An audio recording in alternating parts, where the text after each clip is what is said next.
Now making his way to the Caged Aggression octagon is Ross Ketelsen, 5'7", 145 pounds, fighting out of East Moline, Illinois, and Marty's Martial Arts. Having a chance to talk to Ross before the fight, he made sure to mention that he's actually been training at 3 different places. So he's been working out between Marty's Martial Arts, Spencer Fisher's Team Evolution, and also Summit Training Center. So he says some days he's been going 2 to 3 times a day to the gym. So that is awesome. Yeah, that's a lot of work. And I know that he had some injury issues in the past, which caused him to miss a fight. But he says all that is in his past now, and he's ready to show everybody how much all that training has improved him. And this is my first time going to see him fight live, so I don't know nothing too much about him. But just by looking at him a little bit, he looks like a wrestler. So ready to see what's going on. Right. I think the one interesting part of this fight is that, you know, there's such a big difference as far as experience is concerned. I'm pretty sure that, you know, Ross only has a few fights, but the person that he's fighting, and Luke Rodriguez, has a ton of fights. So it's always interesting to see when you have somebody who's relatively green going against somebody who's definitely more experienced. Yeah, Luke's got dynamite in his hands and feet, so it'll be interesting to see if he can keep Ross off of his legs, avoid the takedown, and get the KO. Yes, yes.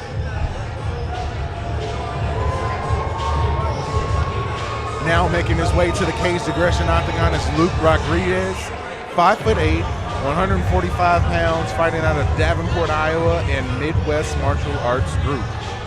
So yeah, he's rolling out with the MMAG crew as we see all their guys, you know, roll out with always a pretty deep group of fighters. So it's always cool to see them get that support. But yeah, Luke Rodriguez is someone who is no stranger to the Caged Aggression octagon. Like you said, Jordan, has dynamite in his hands and his feet. You know, some of the, I'll probably say 2 of the best fights that I've ever seen have involved him as far as cage aggression is concerned. So yeah, I'm expecting nothing but the best from him. And this is going to be an interesting matchup because it is. Ketelsen is no slouch, man. Even in his, you know, he might only have 3 fights, but he's a strong fighter. So this is going to be interesting to see. I'm looking for Luke to keep this fight standing and look for a big KO, you know.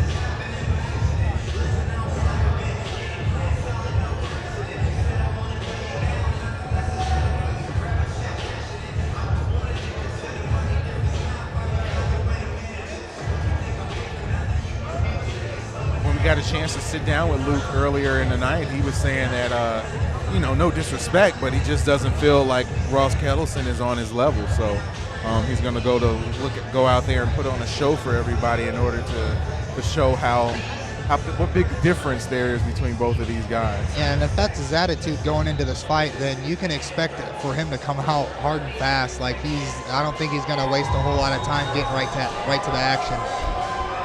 I like watching this kid fight. So do I. Very, very explosive. Let's see if we can stop these takedowns. Ladies and gentlemen, our 10th bout of the evening is scheduled for 3 3-minute rounds in the Caged Aggression featherweight division. Introducing first, fighting out of the red corner. He stands 5 feet 7 inches tall and weighed in at 148 pounds. He trains at Marty's Martial Arts, joining us from East Moline, Illinois, Ross Ketelsen. And his opponent, fighting out of the blue corner. He stands 5 feet 8 inches tall and weighed in at 145 1/2 pounds. He trains at the Midwest Martial Arts Group, joining us from Davenport, Iowa, Luke Rodriguez. Ross Ketelsen in the red corner, Luke Rodriguez in the blue corner. Eric Carr is your referee for this fight. Jeremy J.D. Dorsey, Mark the Beast Saintsy, and Jordan the Henchman Hinman here tonight on commentary. Let's watch some fights. Look for Ross to swing big and wide and shoot for the legs.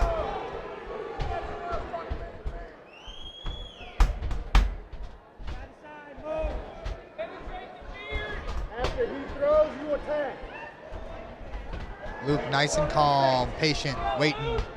The only thing I don't like about Luke right now, he's very flat-footed. Looks like nice, trying to pick up now a little bit. Just fired a rear leg kick to the head. Rush in every time. That's all he's looking to do. body kick by Ketelsen. There it is. Switch attempt, it looked like, by Rodriguez. Wide stand. Ketelsen, I imagine, is probably just stronger in the ox, you know. Just look at him, yes, oh yeah. Gets his hooks in. Looking for the rear naked choke right here. Turn into him, you know what you got to do. Doing well. Get that head over his head. Arm over your head. Luke just needs to control the hands, fight the hands, and look to turn into him. Yeah, if he can isolate that left arm of Ketelsen's to the other side of his head, it'd make it a lot easier for him to turn in. You don't want to stay like this when you're fighting a wrestler, because that wrestler will stay on your back like glue, man. And he just locks in a body triangle. And that's not good. Disrupts the breathing. It gets tighter the longer you stay there. Luke was turned to the right side, but now he's turning to the wrong side. He needs to get to his left hip where the foot can be flat on the mat. It'll alleviate some of that pressure. And you notice Ketelsen is keeping his left foot or his right foot, I believe, underneath his. Elevating that leg. Yeah. Those are the little tricks you can do to keep your opponent where you want him. Luke doing a good job keeping 2-on-1 though. Ketelsen trying to switch to a palm to palm, I think. I got a bad angle, but not a bad idea to try to soften him up. And this is a situation where if you're Rodriguez, you can't freak out, and I'm sure that he's experienced enough to know that you can't freak out. You just got to go through the process of trying to get yourself out of this. Yeah, you move the wrong way an inch or a millimeter or whatever, and Ketelsen will probably choke your head off your, off your body. And what I'm looking for Luke to do right now, if he can listen to his corner, if he can just keep scooting down. Yeah, he's got to get his butt to the mat. Yeah. He doesn't want to be high up on Ross's chest. And then if you look at that body triangle right now, that's all Luke can think about right now is trying to breathe slowly. Since you see him, he's taking deep breaths. So I can imagine how tight that body lock is right now. 10-second clap. Good defense by Luke Rodriguez. Good performance by Ross Ketelsen here in the first round to control it and look for a sub attempt. Yeah. So if you're Rodriguez, do you come into this second round and try to change something up, or I don't do think you there's just go anything different that consistent with what you're doing? I don't think there's anything differently that he does stylistically as a fighter. I don't think he's going to come out here and shoot on Ross Ketelsen. So I think he's just going to try to maybe stop the takedown the next time around, or land a punch or a kick to keep him from shooting at all. If I was Luke, I wouldn't even throw kicks, because then that's what Ketelsen is looking to grab the counter off and take him down. So I would just keep it standing, just keep the punches going and just stop the takedown. That's it. And from the look of it, I'm not going to try to bash Ketelsen here, but the footwork's not there. And he looks uncomfortable on his feet. Yes, very much uncomfortable. So keep it standing, Luke, and then we'll see. But he's still got one. It looks like, I'm sure he's probably got one-shot punch power, So it doesn't mean he's not dangerous. It doesn't mean anything bad against the kid. He's obviously in great shape and knows how to fight and stuff. But he doesn't move very well. And maybe if he could get a little bouncier, he'd adapt and become a much better fighter than he is, because he's down. Look, he's down to get after. But that's kind of his bag. There is the big shots, and we got a tight neck here. Oh, he has it tight. That is deep. He needs to turn down to his right hip. It's hard to finish in half guard, and he needs to try to crunch up. He needs to sit up into him and turn his elbow more in towards his chest. I think right now Ketelsen's pretty sitting good right now. He has his head on the mat and he has it elevated, so he's okay right now. Yeah, if Luke could seat belt with that left leg or something, maybe. It's just real hard to finish in half guard. It is. Nice attempt, but he's better watch out for that arm triangle. Yes.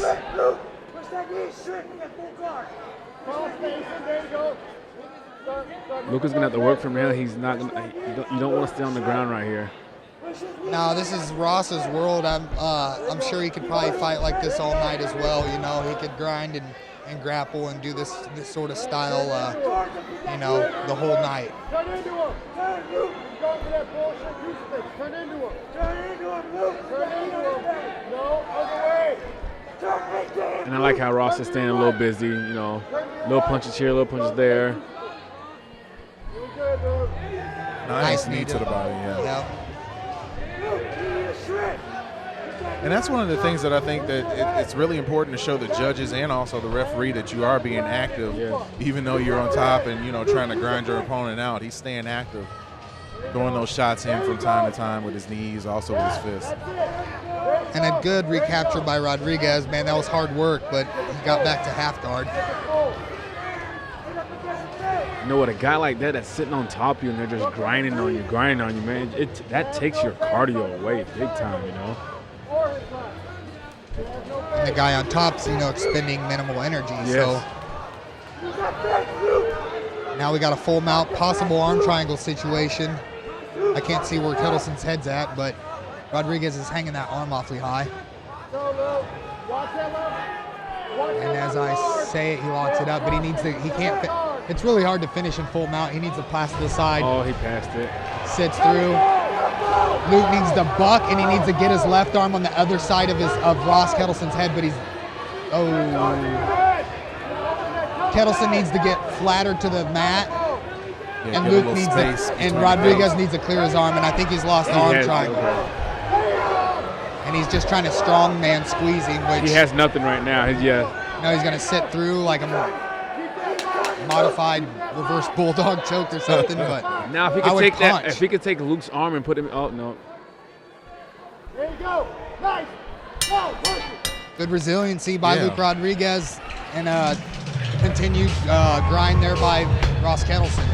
Yeah, but it's good resiliency on behalf of Rodriguez, but it has to be tough for him to be picking up any sort of points at this point in time either. And this might be right into his game plan, though, because those first 2 rounds don't matter if he still knocks him out in the third. He has the footwork to do it. Yes. Ross has to be tired in some way or form.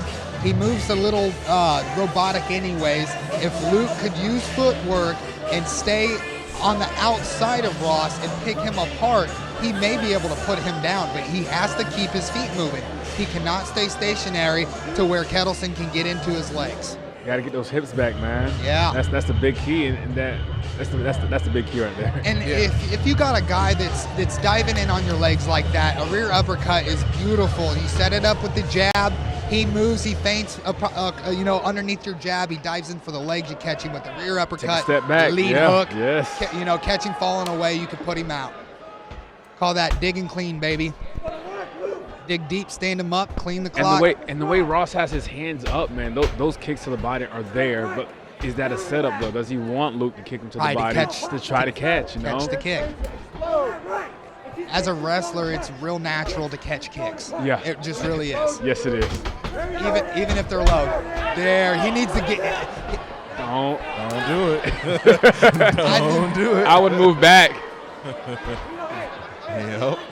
I'm not sure how good Ross Ketelsen is off his back, though. He looked pretty inviting to it. And Luke is not getting his hips back at all. Needs to let go of that head. Arm's kind of stuck probably, though. He could throw a chin pick from here if he wants to. If he can get his hip out. Yeah, he has that leg stuck. He needs to push, take his left hand and push on that knee and try to get his leg out from underneath Ross's, or from in between Ross's, his legs. Yeah. He scissored and caught in there. There he goes.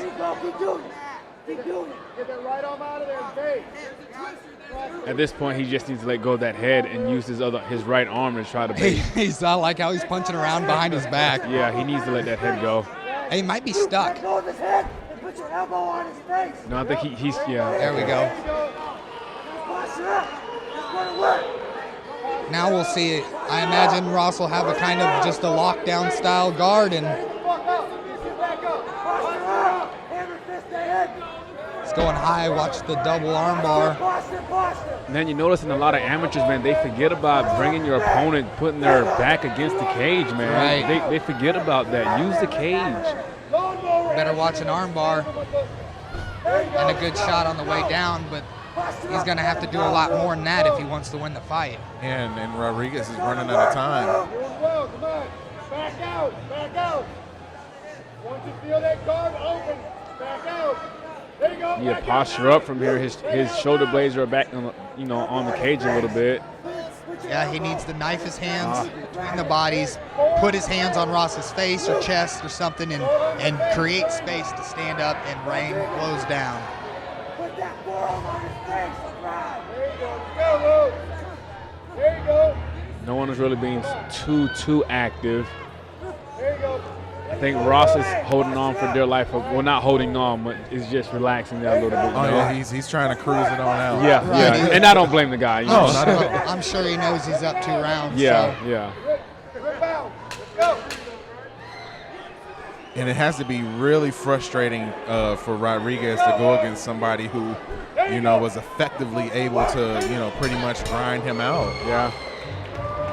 And you can see that frustration on Rodriguez's face and body right now. That has to be, you know, very, very frustrating. Yeah, that's always tough. It's part of the game, man. You gotta, you gotta stop those wrestlers, man. I mean, it's mixed martial arts, right? Right, yeah, it is. It is. And that's one of the things that you see that, you know, when you have a matchup like this, you have to give Mike Goodwin credit because, you know, he goes into these events not trying to, you know, favor anyone, right? Trying to get some of his best fighters losses, and you know he'll be what we're about to see right now for Rodriguez, who is somebody who's, if I'm not mistaken, is a former champion in Crazy Direction. So yeah, just it has to be tough when you want to open up like that, but you can't do it. And very impressive showing by Ketelsen just to be able to do that and to be aggressive enough to sort of lure Rodriguez in and be able to get him, to fall victim and, get him on the ground and neutralize him. Yeah. Yeah, he definitely nullified the strikes of Luke Rodriguez, which would have been great to see if Luke could have got some off tonight because he is a pretty talented striker.